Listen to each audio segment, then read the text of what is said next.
Robert Raikes didn't invent Sunday school. He made it work. You see, he identified a problem.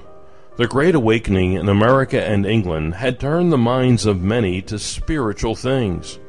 Raikes realized that there was no real youth work in the church. There also weren't many youth. Many of them worked on Sunday.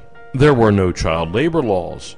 Raikes realized that Sunday school would provide a biblical education for the youth of his day, and with that education and knowledge of God's redemptive work, those young people could be set free from the drudgery of their lives, both spiritually and physically. He decided to make an investment. He paid youth a day's wages to attend Sunday school. The Sunday school experiment was a success. Today, we can't imagine church without Sunday school. Young people learn the Bible's story there. It is Sunday school, a time and place for instruction.